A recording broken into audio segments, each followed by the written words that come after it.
Hello, everyone, and welcome. I am so glad you could join us today for Clear the Clutter, supporting a loved one through downsizing. Today's session is all about gaining practical guidance and compassionate strategies to help someone you care about navigate the emotional and logistical journey of downsizing. I am honored to be joined by Jennifer Taylor, who is not only a friend of mine, we met when our kids were in high school, but she is also an amazing entrepreneur. She is the owner of Clear It Out and author of And Now What? Steps to Take When a Loved One is Considering Downsizing and Moving. A licensed realtor with Platinum Realty, Jennifer brings a unique blend of expertise.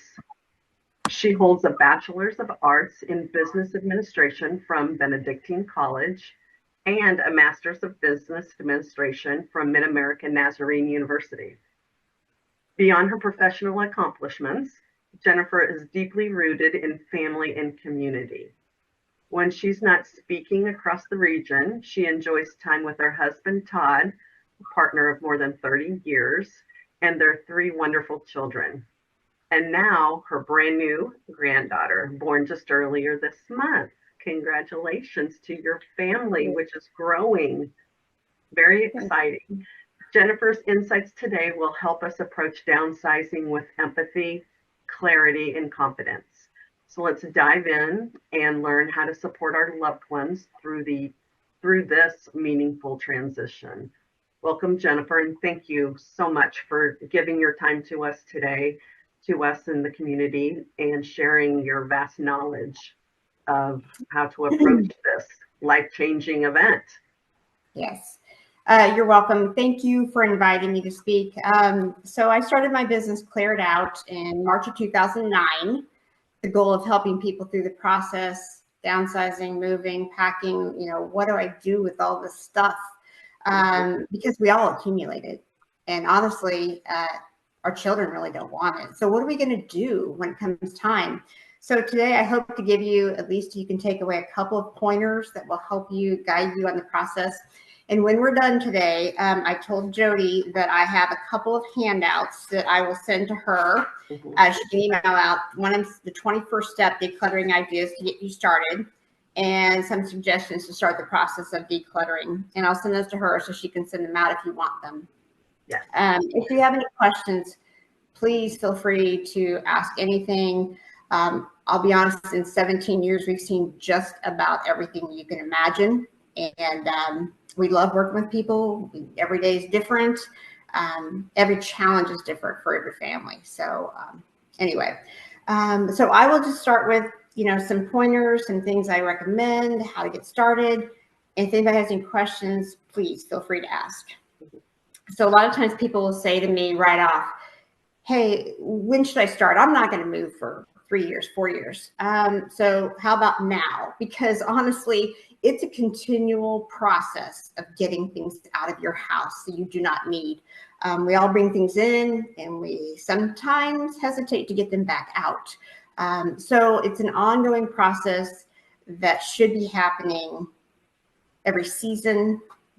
That's one of the things I talk about. Here we're coming into the holiday season, whether it's Halloween, Christmas. As you pull things out, if you don't love it, use it, it might be time to set it free, let it go, let somebody else enjoy it. So start early, make it a continual process, prepare yourself emotionally. It is an emotional process for a lot of people. I do meet those rare people who say, I am not attached to anything. I do not care. Great. That's great for them. That makes it easier for them. But a lot of people are. They remember, something from their children's childhood. They remember, all kinds of memories with these things. That's why it's easy when it's us, because we're not attached to things. If it's okay, Jody, I'm going to throw in a couple of stories as I think about as I go through. So I'm originally from Atchison, Kansas, and I had a classmate of mine who, I think he was 31 when he passed away. And the family actually was moving to Kansas City just a few years ago, so it's been a while.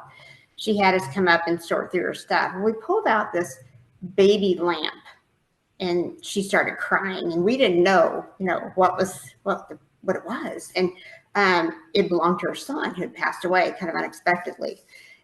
So she was, very emotional. So, there's a lot of hand holding that goes into this too.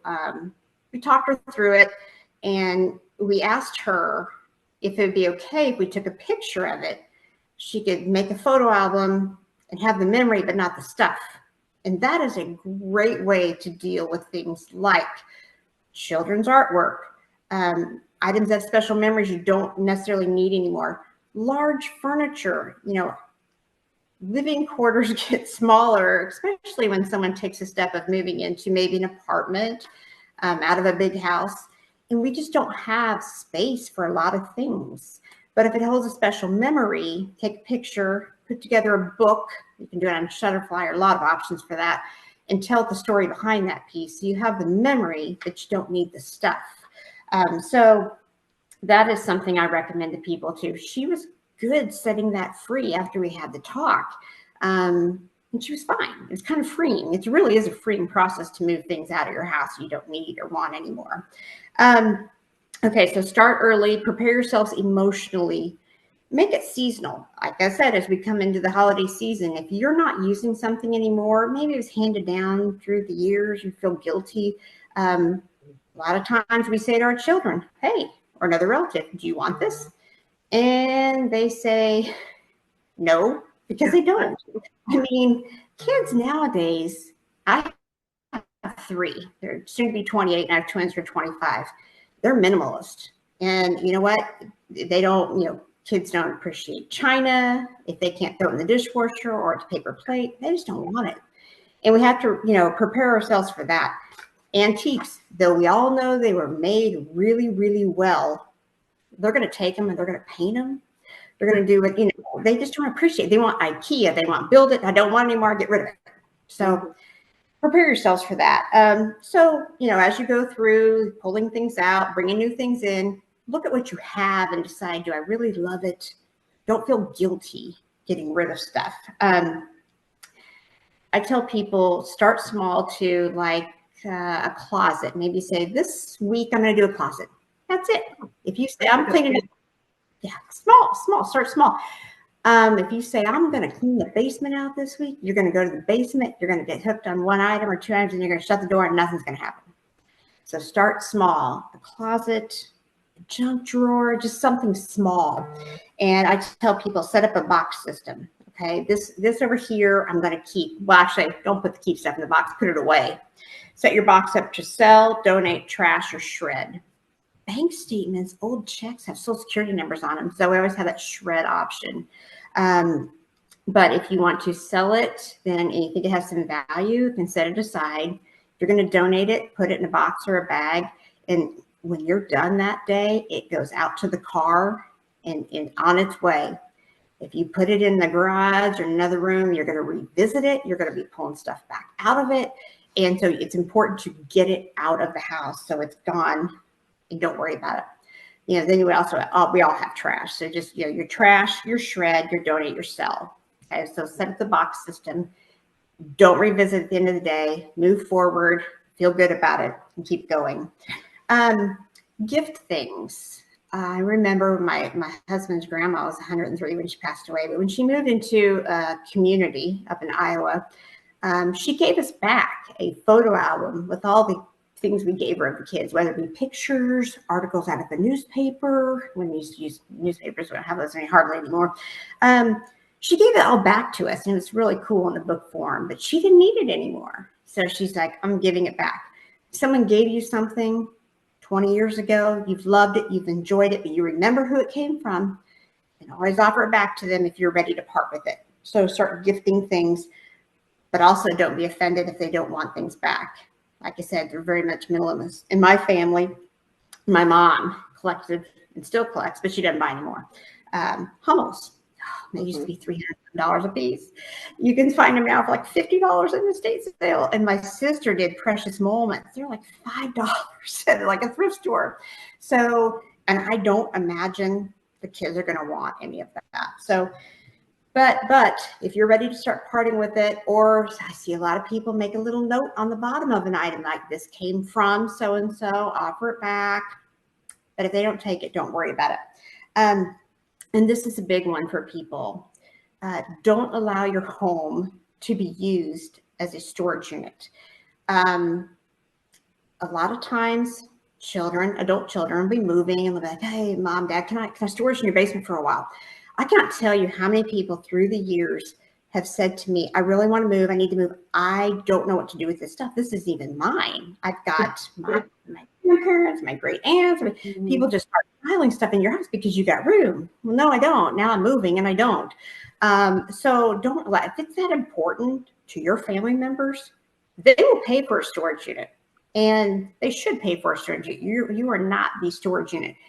When I first got married 31 years ago, every time I got even remotely close to my parents, it was like, hey, here's another box of your stuff. Here's a box of your stuff. So it was, they had the right idea in mind. It's like, okay, you don't live here anymore. I mean, I get along great with my parents, but I don't live in their house anymore. So it's not, they don't need to store my stuff. So don't allow that. That happens a lot. To people. So just think about that. Don't let your house be used for a storage unit. Digitize, like we talked about. Photos, artwork, kids' artwork, furniture. We did a job one time for a trust department. And what happened was they called us in and they said, hey, we've got 3 children, and I say lightly children, they were in their 60s, who cannot stand each other. And their mom had passed away. And they had all these photos. They didn't know what to do with them. So I said, well, let's get them scanned. We'll scan them. I'll give the kids a hard drive. And you know what? If they don't want their siblings' picture, they can go through on a Saturday night and delete all day long, but they're getting everything. So we did that. And I don't know what they did with the master copies, but we had them all scanned, gave them a hard drive, and that was it. Everybody had everything. Fair way to do it. No duplicates. Another thing, as we come into the holidays, everybody has Christmas dishes and things beautiful, love them.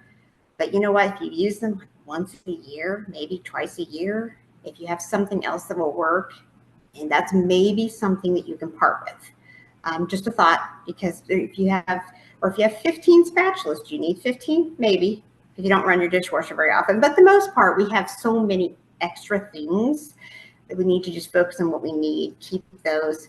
You bring something in, you get rid of something, donate it. There's lots of people out there who don't have much at all, and they appreciate the donation. Or like I said, you can sell things too. That's fine too. That brings me to another thing about the selling. People say, hey, what's the best way to get rid of stuff? Okay, I don't know how many of you are on Facebook Marketplace. Great option. If you're not alone, and I don't always recommend it to my clients, because if you're by yourself in your home, you don't know if someone's intentions are good or not. They might be, trying to prey on you. So I would say if it can be in the garage, don't let people in your house. If you can have a family member or friend with you so they don't know you're alone. It's a great way to sell things and keep the money for yourself. But I also don't think it's the risk of your safety. So it kind of scares me.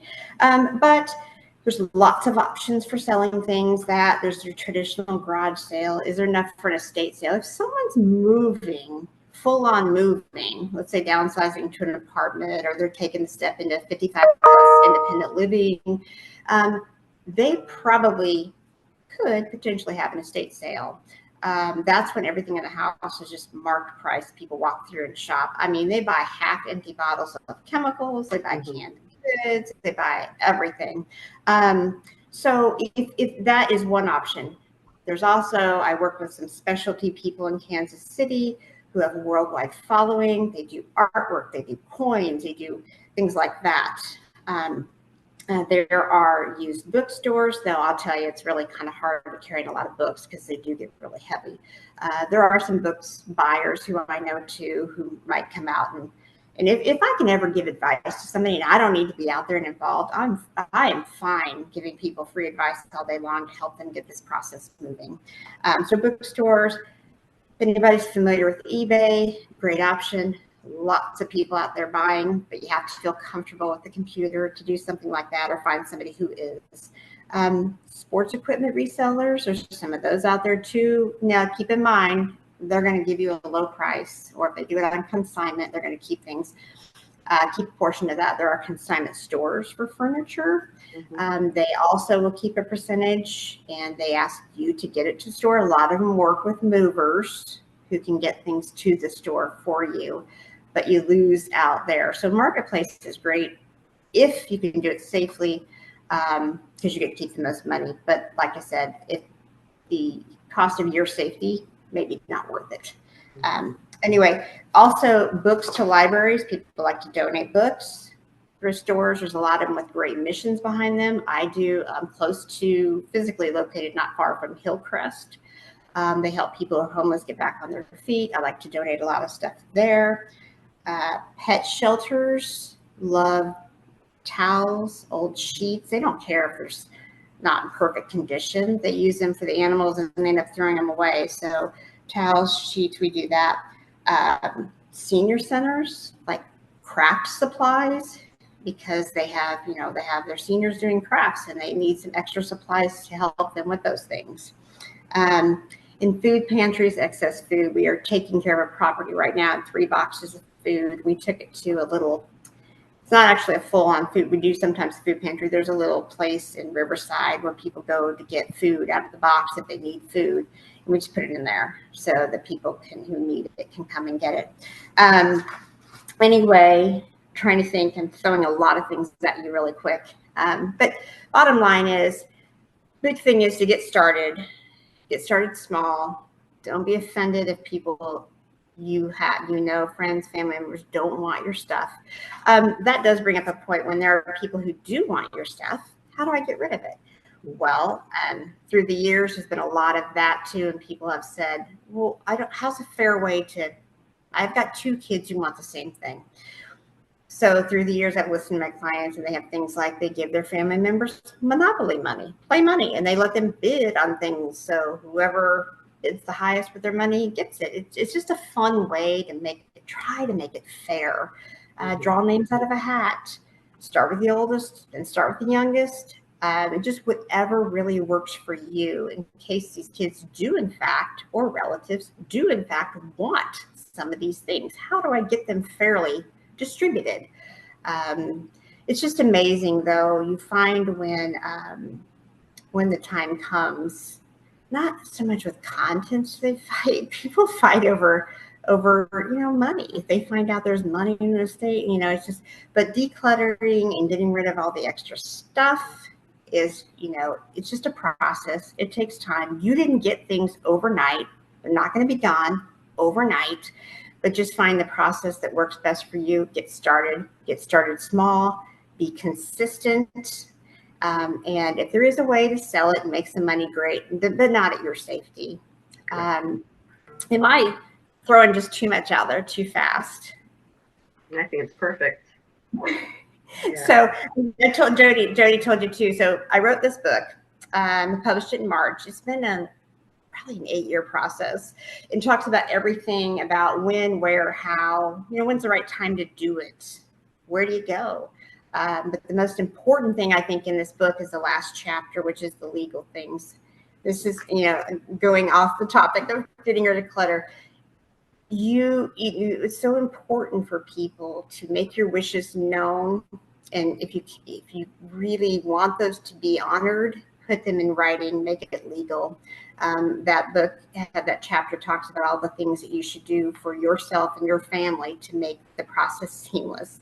Because we get called in a lot of times when people unexpectedly leave their home and it has to sit for 6 months or more in probate. All the contents are sitting in the house for, lucky if something doesn't happen. So just, that's kind of going off topic, I realize, but just kind of get started in the process. Get, they say your ducks in a row, make your wishes known, and move forward from there. You'll feel a sense of relief when that happens, because you're not leaving a mess and people will be fighting over everything you have. So start the process. Anyway, I'm sorry, I'm kind of rambling now. Do you have any questions? Anybody? Jody? I really like how you mentioned the senior centers with crafting and fabric, because, Yes. budgetary, they don't have much of a budget. And I know that they would be more than happy to take that off your hands. So that's great. Great. Yes. Our goal is really to find a way. First, when I meet with people is, okay, if you want to get rid of stuff, is there a way to sell it to make you money, to help you, live your life? If not, can we donate before anything goes into the trash? Right. That's our goal. Yeah. So. Yeah, a lot of this resonated and hit home for me. I have a lamp from my oldest daughter's bedroom that my mom made, and I know my daughter doesn't want it. I really don't want it on my shelf in the basement, but it's just hard to get rid of things like that because it was special because my mom made it for her. Right. It really is. I really is. Well, and on a personal note, we finished our basement, and I had moved in. We moved in this house 11 years ago, and we had to get through stuff. I had tons of stuff. I had not opened the boxes from my kids in preschool. Pictures, artwork. I'd send them pictures. They'd laugh. They'd go, "That's really nice. We don't need it." So for about 3 weeks, my trash and my recycle bin was full of stuff. And we just helped a client over in Leavenworth, because we're all over the city from Stewartsville to Lake Lotawana to past Gardner. But we helped a client over there. They moved in 17 years ago and had 100 boxes. I kid you not, 100 boxes in that basement they had not opened. They had not opened. They didn't even, we found food in the boxes. I mean, yeah. So it's amazing. But it's work, and when it's out of sight, out of mind. These people had it in their basement. They paid attention to it, didn't care. But then they were moving to an independent living and couldn't take it all and didn't know what was there. So yeah, things change. Definitely. I know we've got some questions here. Just bear with me. I'm probably not going to go in order. One participant wanted to know if you work by the hour or by the job, if people do hire you. Yes. So generally it's by the hour, but I'm happy to give an estimate and put together a proposal, not what we say. I have a contract we ask people to sign. It's for my protection and theirs. We are insured. We are bonded. Never been an issue, but I've told people too, if you're leery about just leaving it open-ended in the contract, I can limit hours too. But and say, we're not going to exceed X amount of hours without approval. So we do work by the hour, but I can put together a proposal. Okay, great. And I will share Jennifer's contact information if you want more specifics, like how much an hour. We won't get into that right now. But I like one of our participants said both of her parents had passed, but she wanted to attend to support herself, which I think was great. And yes, this is being recorded and it'll be posted on our YouTube page. So you can share it with your husband and he can get the same information that you got out of this today, Raylene. Thank you for putting that out there. That's a great comment.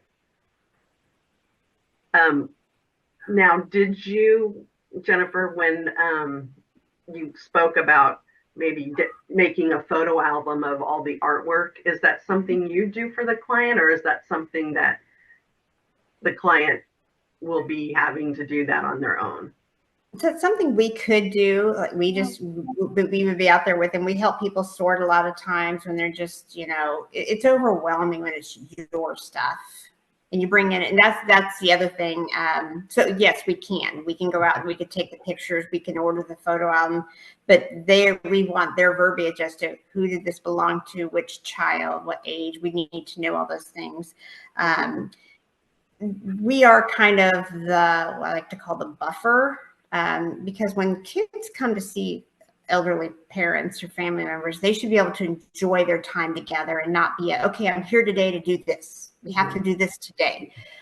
So we're kind of that person who comes in that allows you to continue to be a child or, a loved one without putting the pressure on to continuously be there to get things done. So yes. We can do that. We are very flexible. Since I own the business, we can pretty much do whatever people need, and it always varies. Every job is a little bit different. I bet. That's great. And I did like about how to fairly distribute things. When my husband's grandma was ill, had the kids come in, and she went oldest to youngest. So the oldest got to go first. She got to pick out one item that she wanted, and they just kept doing it until everything was chosen. And so Ethel felt good about it because she knew that everybody was getting something, and it made her feel good that they wanted it too. So that was a really neat time for the kids to share with their grandma. Yeah, that is so important that people can do that, because they do feel better about it rather than just letting people come in and fight and things after, after the fact. She knows it's going into their hands and they're going to appreciate it. And that helps her in the process, stepping through. Yeah. Yeah. We had someone mention that she's helping her daughter declutter. She's using the box system to donate, to keep, etc. And she wants to revisit boxes we have already been over it. And I know, Jennifer, you mentioned that don't do that. How can she help visit it once and move on? The other issue is that she just has too much stuff for her small home.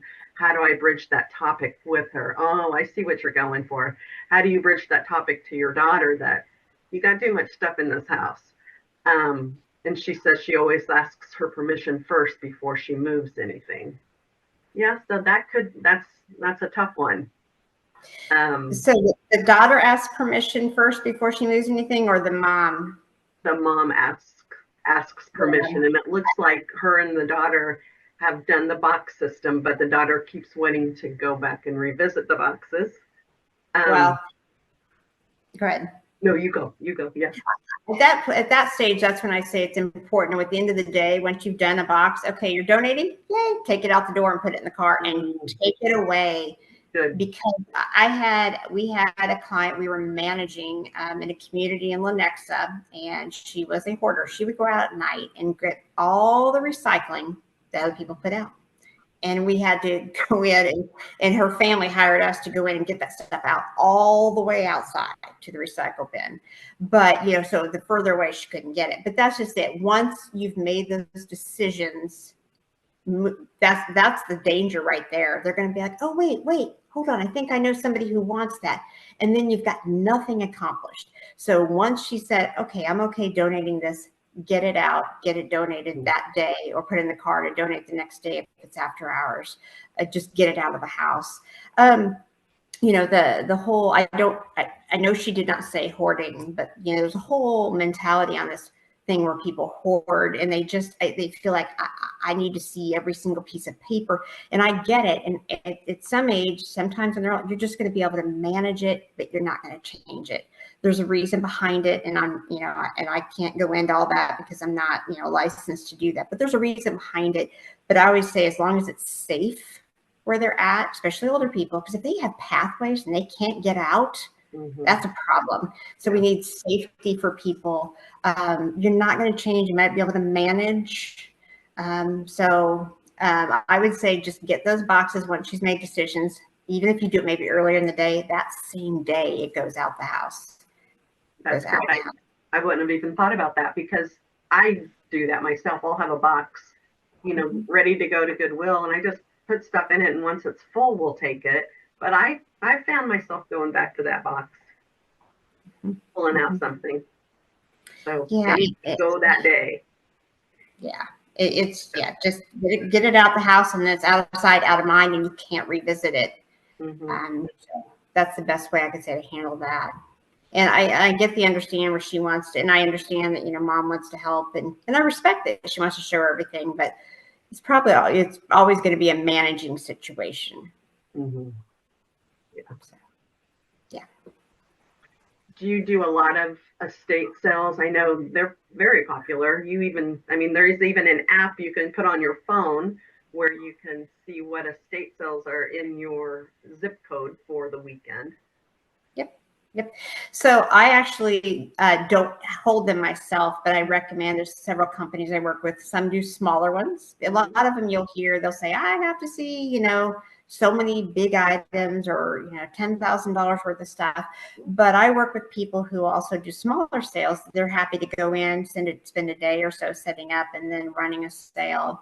So it depends on what's there, what's left. Because I tell people too, hey, if you want to keep it for now, as long as, you're not too overwhelmed in your new place. Give it away. It's yours. Give it to family. It's your stuff. Then what's left, we make that decision. Who's the best person? And also what's your timeline as to, there are some people I meet with who will say, I just want to donate everything to my church. They're going to do a garage sale, or the animal shelter. They're doing a garage sale. I'm happy to support them. That works too. So I tell people it's nice when you can be making that decision, because we do get called in when they're not making a decision themselves. Somebody's making it for them, be it family, be it an attorney, a trust officer. They're telling us what's going to happen with their stuff. So if you can have the luxury of time to do this, make decisions, tell people where you want things to go, you get to make the decisions for somebody else that's making them for you. Yeah, that's true. That's true. Yeah. Looks like we've got, if anybody has a last minute question, please feel free to throw it in the Q&A or the chat. But I will attach the 2 flyers that Jennifer has emailed me. I'm going to email all the participants once this is going to be recorded, and we'll have a link that will take you to our YouTube channel. So I will send everyone that link once it's completed from our marketing department. And I'll also attach Jennifer's contact information and the 2 flyers that she has for us, or the 2 handouts. So all of that will be in the email. If I may add something else, people, if you text, email, call, if I'm busy, if I'm working with somebody, I'll call you right back. If you have a question. One more thing I want to throw in there too, because I get this question a lot, is about real estate. Oh, I'm going to sell my house. So, we buy ugly houses because we don't want to do anything. There's plenty of buyers out there who are happy to do work without you selling it at too low of a cost. So keep that in mind. It doesn't mean you're going to have to do anything. I work with a lot of older people who say, I want to sell as is. And guess what? We pretty much get that done a lot without people asking. Or if they ask for something small, the seller will say, okay. So be careful with that. Don't give away a home or property because you don't want to do anything. There's still a market out there. And I just want to make that clear to people too. So. Yeah, sure. We did have another question. She's got 1 child and was widowed in 2018. She's starting to declutter. Her son is pre-med and very busy. Should I bother him now by asking him what he wants? Okay, I can actually speak pretty clearly because I have a son who's in medical school right now. He's in his 2nd year of med school and he's really busy. He lets me know when he has time. So I don't think it's a bad thing to ask, but I would probably say, when would you have time to talk? And because you don't want to put everything on hold for, oh my gosh, pre-med, we got to get all the way through med school. They're going to be crazy busy, but they do have some time. And I know that these schools, or at least my son's in school, they say they need to take time for family and doing things. So I think it's okay to ask the question, hey, when would you have some free time? Or maybe if it's certain items, take a picture and just say when you have a minute. But I know that they're very busy, but I also know that they are encouraged to take family time and get things done. So maybe take the pictures, ask him when he's going to have free time. That's good. Good point there. I like it. Well, this was great, as I knew it would be. Well, I hope that people could take at least something small away from this to get the process started. I will send out those sheets to Jody. So it should be in your email. And then if anybody ever has any questions, I'm glad to tell you what I know, what I've learned. Okay, perfect. Well, thank you again. And thank you to everyone who spent some time with us this afternoon. And we will see you again. We've got some great things coming our way. So watch your emails and pick a new event, learn something, right? All right. Learn something every day. Yep. Thank you, everybody. Appreciate it. Thanks, Jody. Thanks. Have a good day. Bye. You too. Bye-bye.